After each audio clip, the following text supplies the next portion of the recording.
meus caros, bem-vindos aqui de volta ao nosso canal. Gente, hoje vai dar continuidade ao nosso conteúdo sobre a questão do estudo da América Hispânica. A gente hoje vai trabalhar um pouquinho a respeito do encontro entre os nativos e os europeus, para depois a gente entender, então, como que surge, como que é construída a América Hispânica, ou seja, como que a Espanha coloniza a sua parte do continente americano. A gente já estudou a questão da América Portuguesa, agora a gente vai se debruçar aí sobre a construção do empreendimento colonial da Espanha dentro do continente americano. Nas últimas aulas a gente veio falando das sociedades que estavam presentes e atuantes aqui no momento em que os europeus e os espanhóis chegaram à região ali onde hoje está localizada Cuba, a Jamaica, a região do México. Falamos muito a respeito dos maias, dos astecas e dos incas. Mas quero ressaltar para vocês que o enfrentamento que a gente vai perceber, o encontro que a gente vai perceber aqui é entre a cultura espanhola, a princípio, e os astecas na região do México.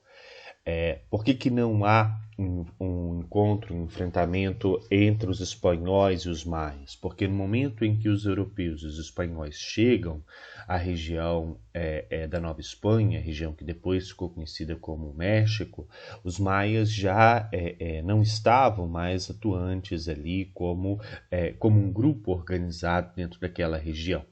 Conforme a gente viu nas nossas últimas aulas, por questões climáticas e por conflitos que existiam naquela região, os maias acabaram se dissipando. Então, no momento em que os espanhóis chegam à região do México, os maias já eram subordinados, já estavam subordinados aos astecas. Eram como se fossem escravos dos astecas.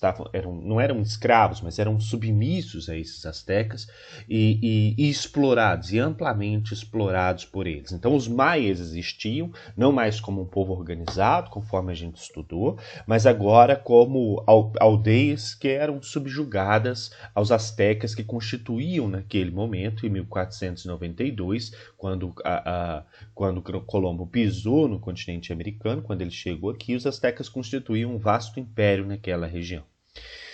E a gente vai perceber também um encontro e um conflito entre os espanhóis e os incas, os Quichua, na região onde hoje é o atual Peru, na América do Sul.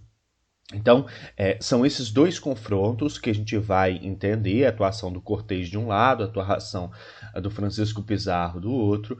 Então, a gente vai perceber aqui o confronto entre impérios, o confronto entre a Espanha e os astecas, depois o confronto entre a Espanha e os incas, compreendendo que os incas também constituíam um império na região da América do Sul, subjugando uma série de outros povos. Esse é um fator importante para a gente entender a conquista do continente americano. A gente não pode deixar de perceber a lógica de funcionamento interno desses impérios. Os astecas tinham várias aldeias, vários povos que eram subjugados a eles, da mesma forma os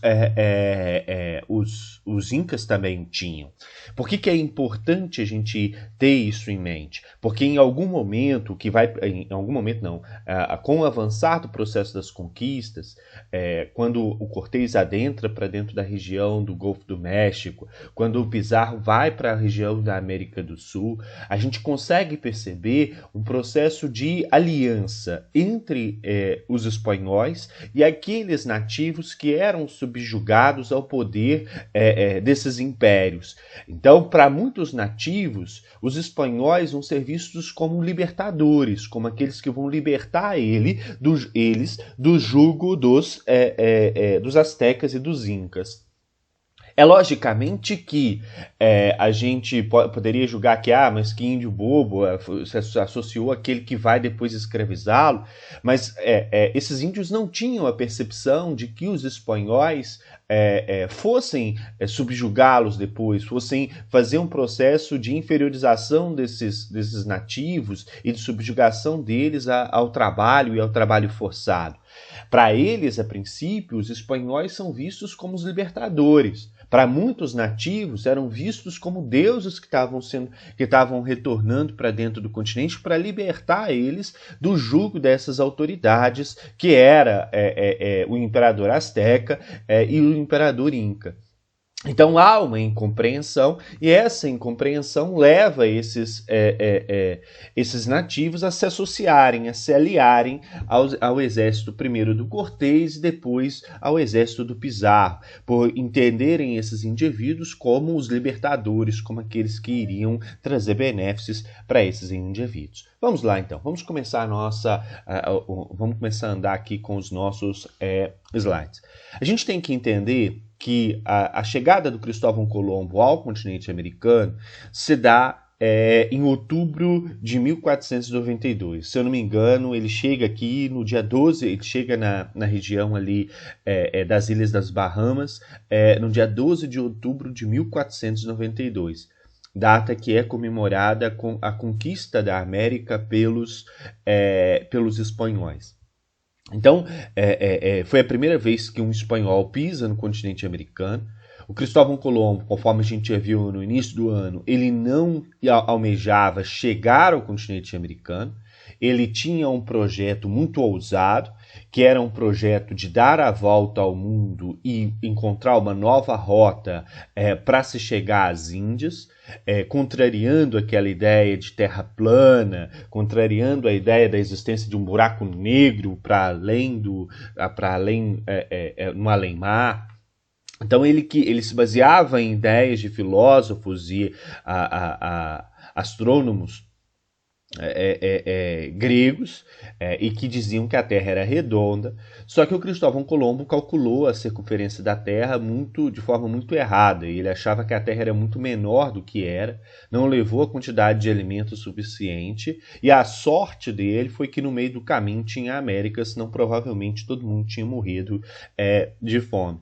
Então, quando ele chega ao continente americano, quando ele desce nas Ilhas das Bahamas, ele acredita que ele tinha chegado à Índia, que era o tão sonho dele, e não só dele, mas os reinos de Castela e de Aragão que ele representava. Isso é outro fator importante. A gente tem que entender que no momento em que Cristóvão Colombo está navegando, não existe ainda o reino da Espanha.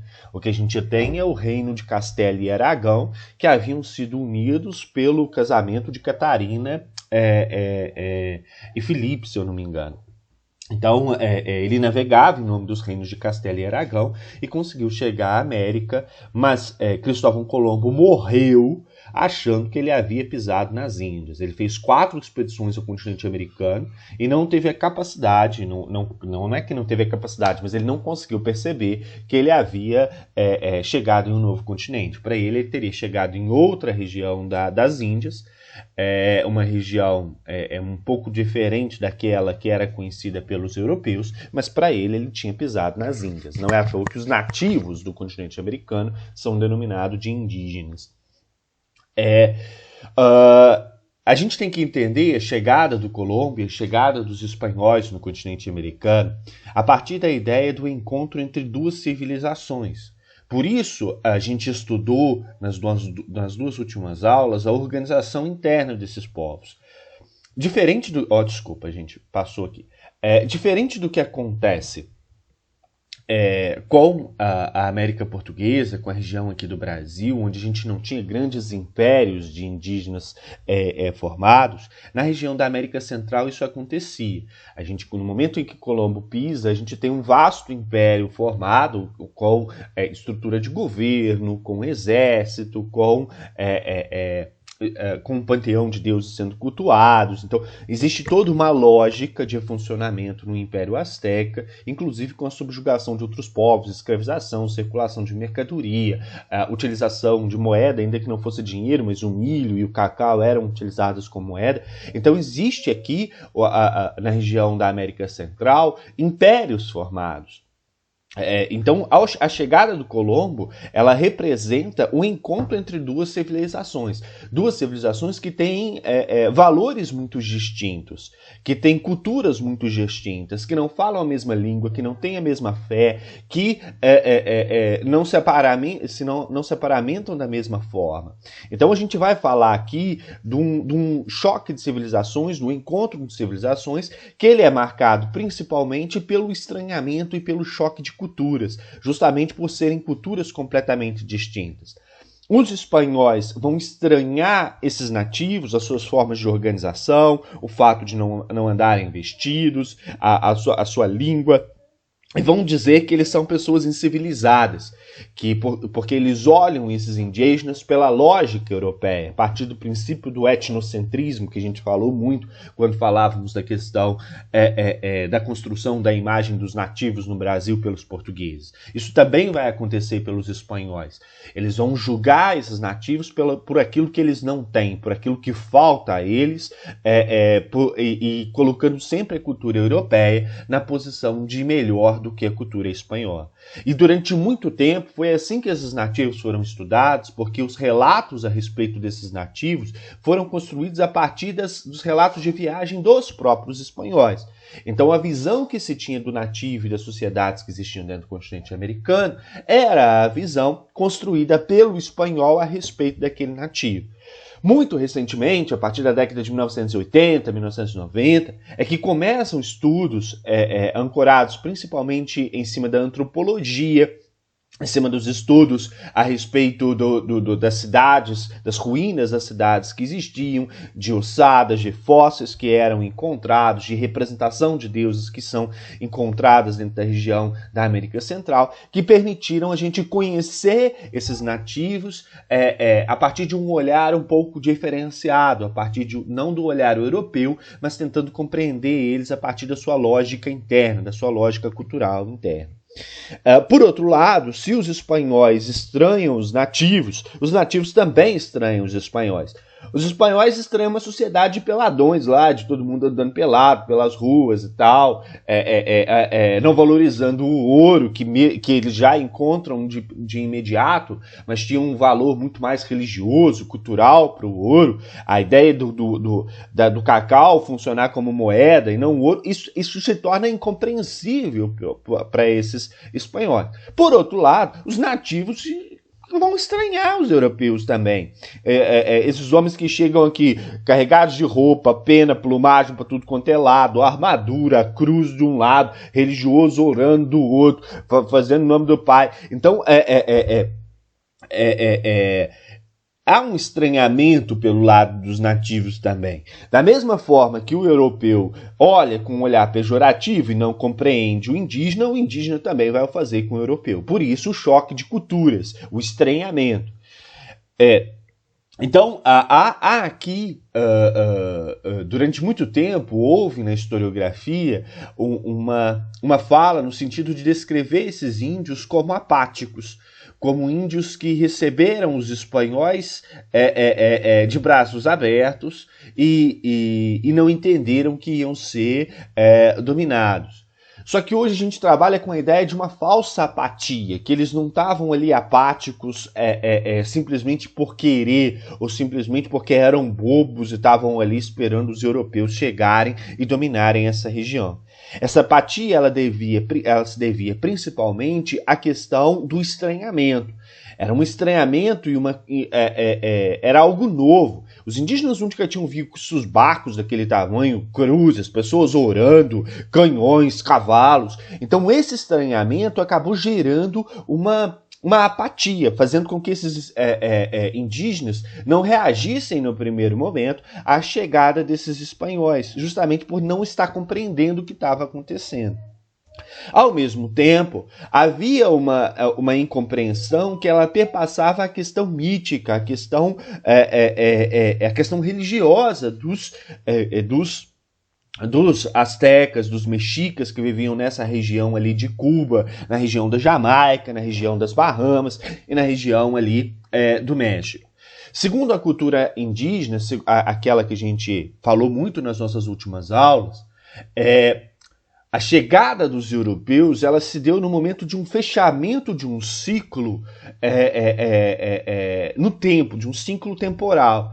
Para os nativos, aquela seria a mudança de uma era e a chegada de uma outra era, que poderia vir acompanhada do retorno dos deuses. Reza as lendas que em um determinado momento os deuses que eram cultuados pelos nativos, principalmente a figura de Quetzalcoatl, que era essa cobra emplumada, essa figura dessa serpente emplumada, que era representada em várias cerimônias religiosas por pessoas vestidas com várias plumas, tanto que a gente vai encontrar a representação da serpente em várias culturas ameríndias, os maias, os astecas, e até mesmo na região ali dos Andes, no Peru, a gente tem esse tipo de representação. Essa cobra emplumada, ela representava a figura de Quetzalcoatl, que era considerado o Deus Pai, o Deus supremo. E ainda a gente tinha a deusa mãe, que era a Tonantzin, que era considerada a deusa mãe.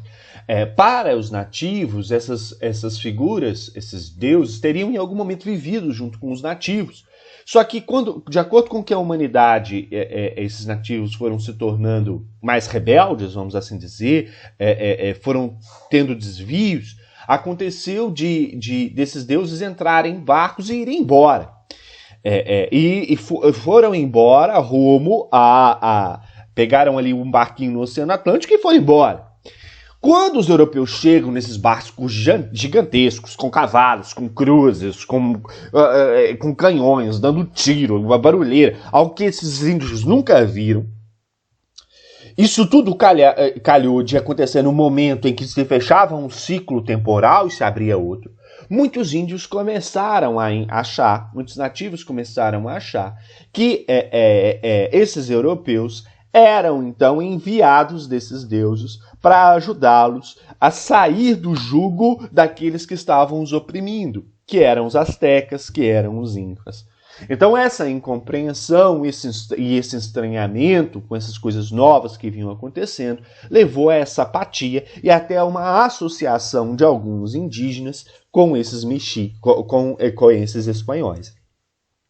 Nesse sentido, a gente tem a descrição aqui e o surgimento de dois mitos. O mito do bom selvagem e do mal selvagem. Esse mito do bom selvagem e do mal selvagem, ele está relacionado à forma como o europeu via os nativos, como os europeus viam esses nativos. A primeira expedição que o Colombo fez ao continente americano, ele teve contato aí com cerca de 15 mil indígenas que estavam ali na região das Bahamas. Vou passar aqui rapidinho para vocês verem as expedições. A primeira expedição dele sai aqui do sul da Espanha e passa aqui todo o Oceano Atlântico e chega aqui à região das Bahamas. Ela passa um pouquinho por que hoje a gente conhece como Cuba e por onde hoje aqui é a região de Santo Domingos. E retorna para a Espanha, chegando aqui em um porto em Lisboa, em Portugal. Na última avaliação do primeiro bimestre, a gente fez uma avaliação do conteúdo antes da pandemia, lá, a primeira, aquela maior que vocês fizeram, tinha inclusive um texto descrevendo a chegada de Colombo a esse porto aqui em Portugal. Por quê? Porque eles chegam tão cansados que eles acabam tendo que parar em Portugal, tamanha desorganização da chegada, do retorno de Colombo à Europa. Então ele atravessa todo essa e vem nessa primeira expedição. Ele vai ter contato aqui com cerca de 15 a 20 mil nativos. Por esse estranhamento que a gente já falou, esses nativos eles recebem muito bem esses espanhóis. Eles chegam, oferecem benefícios, oferecem escravas, oferecem escravas para serem escravas sexuais desses europeus, oferecem elemento, oferecem riquezas, os tratam com toda a pompa e circunstância, os tratam a pão de ló. Isso faz com que Colombo e a equipe dele, os navegadores que o acompanhavam, as pessoas que o acompanhavam, isso fez com que eles tecessem uma descrição desses indígenas, os representando como os bons selvagens, aquelas pessoas que recebem bem, aqueles que são amistosos, aqueles que não nos enfrentam. Então há uma construção idílica desse território americano a princípio, como uma terra fértil, uma terra cheia de riquezas, um povo receptivo, um povo que não é na sua completude silvícola, que recebe bem, que não é, está me faltando a palavra, desculpa, que não é bravo, que não é arredio, mas que sim que recebe, que acolhe. Só que o Colombo deixa, depois que ele sai dessa região aqui das Bahamas, ele deixa ali uma meia dúzia de espanhóis para estabelecer domínio sobre aquele território e volta e vai embora para a Espanha de novo. A noite cai, esses indígenas querem conhecer, querem ir ali, querem interagir, então começam a chegar perto desses espanhóis que ali ficaram. E os espanhóis, coitados, eram 6 frente a 15 mil. Eles começam a ficar com receio, com medo, vão recuando, até que abrem fogo. E começam a atirar nesses indígenas, nesses nativos, nesses mexicas. Mexica e nativo e indígena é a mesma coisa. Eles começam a atirar. E os nativos caem matando em cima e matam aqueles 5 que ficaram lá. Resta um, que acaba se adentrando para dentro desse território, fazendo uma política mais boa vizinhança, uma política mais amistosa, e estabelece inclusive família com esses indígenas. Isso fez com que a segunda viagem de Colombo, repare aqui, a segunda viagem dele, ele chega a São Domingos, passa aqui pela região da Jamaica, por Cuba, e depois ele vai fazer outras viagens também, mas repare que Colombo ele nunca desce no continente, na área continental de fato. Ele trabalha aqui mais nessa região das ilhas aqui caribenhas, na região aqui dessas ilhas da América Central. Então ele faz 4 viagens. Nas 3 viagens subsequentes, quando os indígenas já começam a perceber que esses espanhóis eles não eram boa bisca, que em função daquela ação daqueles 5 que abriram fogo contra esses nativos, esses espanhóis chegam, procuram aqueles que eles haviam deixado ali, não encontram, descobrem que tinham sido assassinados pelos nativos, que tinham sido mortos pelos nativos, e os nativos já os recebem mais arredios, mais usando inclusive da força física para esse enfrentamento. Então há a construção aí do silvícola. Aí aquele que era o bom selvagem deixa de ser bom selvagem e passa a ser o mal selvagem, aquele que se comporta mal, aquele que é incivilizado, aquele que não me recebe bem, aquele que é o silvícola, aquele que é o selvagem por completo e precisa ser civilizado. Então, aí a gente tem a construção do bom selvagem nesse primeiro encontro e depois a construção da ideia desse mal selvagem, daquele que é rebelde, daquele que se rebela, daquele que não respeita a chegada dos espanhóis, aquele que não aceita a dominação espanhola e que resiste a ela. Vamos passar a falar aqui agora, então, da questão da conquista do México. Embora Colombo tenha chegado em 1492 a essa região aqui, das Ilhas das Bahamas, depois tenha passado aqui pela questão de Porto Rico, de São Domingos, e depois chegada a Jamaica e Cuba, a princípio, o primeiro processo de dominação que se dá e construção da estrutura administrativa da Espanha na América é justamente nessas ilhas. O que a gente vai passar a chamar de centro de governo na Nova Espanha é Cuba.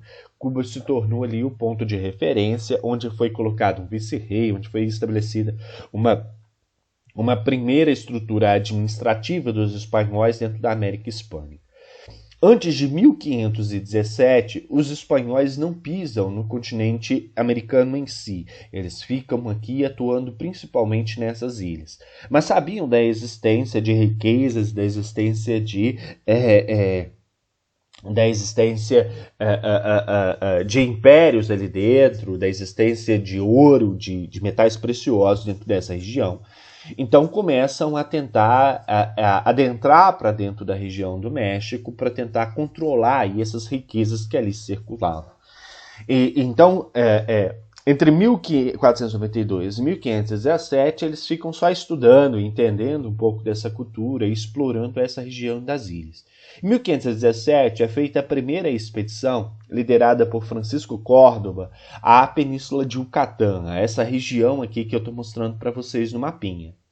Essa expedição ela não teve sucesso. O Francisco Córdoba, de Córdoba, e a expedição dele foi recebido aqui a flechadas pelos nativos na Península de Yucatán e foi vencido aqui pelos indígenas. Então, o Francisco teve que acabar retornando para Cuba e deixando a Península de Yucatán, porque não conseguiu adentrar a ela. Então, foi uma tentativa frustrada.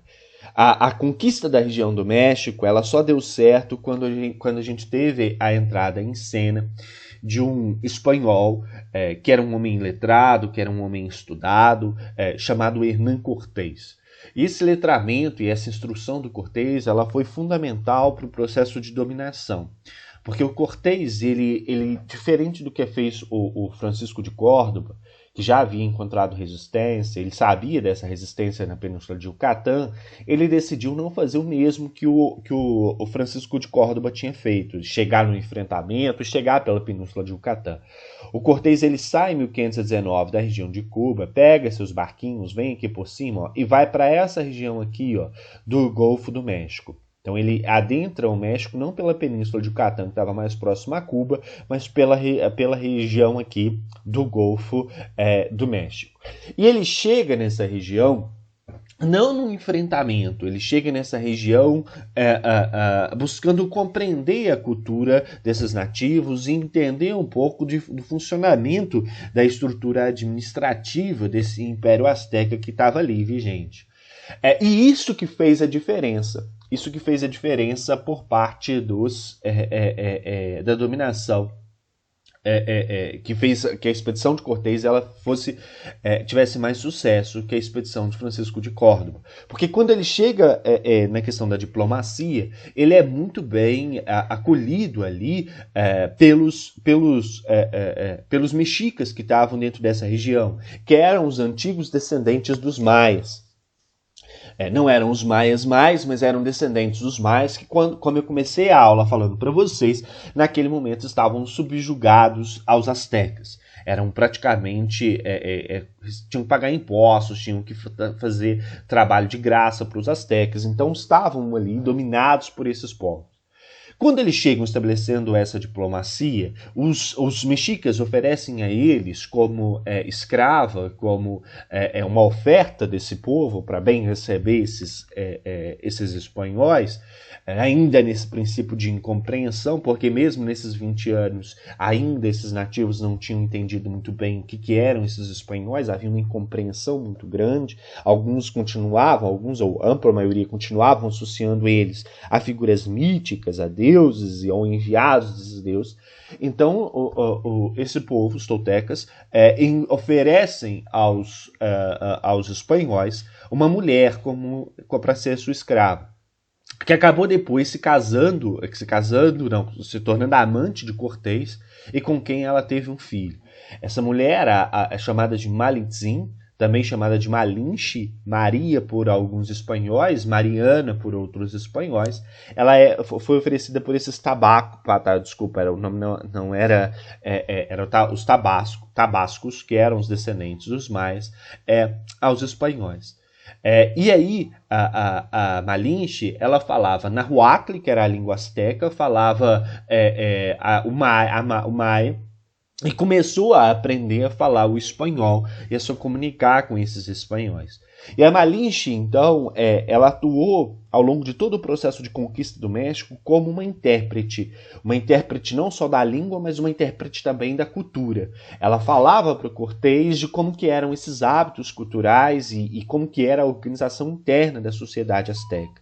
Então ela foi uma peça-chave para o processo de conquista, porque foi ela quem formou ao Cortés como que funcionava o processo de dominação e como que esses espanhóis eram vistos por esses nativos. Então Cortés, ao ter conhecimento de que para muitos nativos eles eram vistos como salvadores, como os enviados dos deuses, e ao mesmo tempo, ao compreender que havia uma lógica interna de subjugação de muitas aldeias e de muitos povos, o Cortés começou a fazer uso dessa sabedoria no sentido de se aliar a esses nativos. Falar, olha, nós viemos para salvar vocês, para tirar vocês do jugo desses astecas. Então isso foi fazendo com que o exército do Cortés, que a princípio era pouco numeroso, não contava nem com 30 mil homens, chegasse no final do processo de conquista com mais de 500 mil soldados.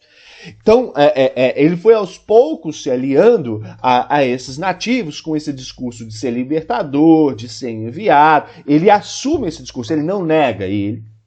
E isso permitiu que ele fosse tendo sucesso e fosse conseguindo avançar para dentro da região aqui do México até chegar à capital, Tenochtitlan. Então ele chega aqui pelo Golfo do México e vai avançando. Até ele chegar aqui na região, o primeiro contato que ele tem aqui com os toltecas. Reparem que é um povo que está dominado aqui pelos maias. Então ele vai avançando. Isso não significa que esse avanço não tem confronto. Esse avanço ele é permeado pela guerra, ele é permeado pela resistência, pelo enfrentamento. Então aqui a gente vai estudar o que a gente está estudando. O processo de conquista começa em 1519 e só é efetiva, se eu não me engano, em 1523. São 4 anos de guerra, de conflito, de morte de espanhol, de morte de indígena, de morte de nativo. E aí um fator muito importante: os nativos eram mortos não só por guerra, por confronto, por conflito. Os nativos eram mortos principalmente por doenças, pela gripe, pela varíola e pela sífilis, que foram doenças trazidas pelos europeus e que acabaram aí dizimando boa parte desses nativos. Por outro lado, a gente tem a formação aqui no centro, no coração do Império Azteca, daquilo que se chama na história de Tríplice Aliança.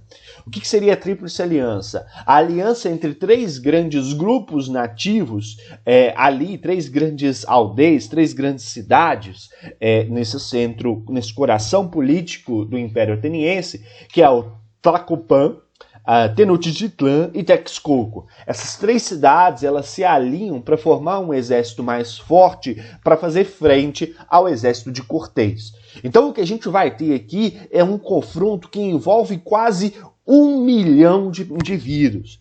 A gente tem, a princípio, a gente vai ter um exército do Cortés que ele vai se avolumando até chegar em torno de 350, 400 mil nativos.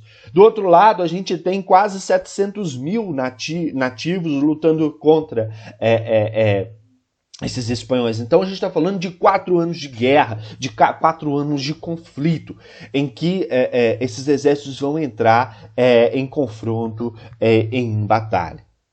Correto? Mas eu não vou adiantar por isso, pelo andar da hora, pelo andar do tempo aqui. Eu agradeço a atenção de vocês por hoje. Peço que vocês, aqueles que tenham dúvida, estou lá no Meet para poder tirá-lo e deixa os próximos acontecimentos para o próximo capítulo aí da aula na próxima semana, tá bom? Obrigado pela atenção. Não se esqueçam da atividade, na pastozinha de atividades, e qualquer dúvida, se quiser me ver, estou lá na sala do Meet para a gente conversar, tá bom? Obrigado, boa aula para você.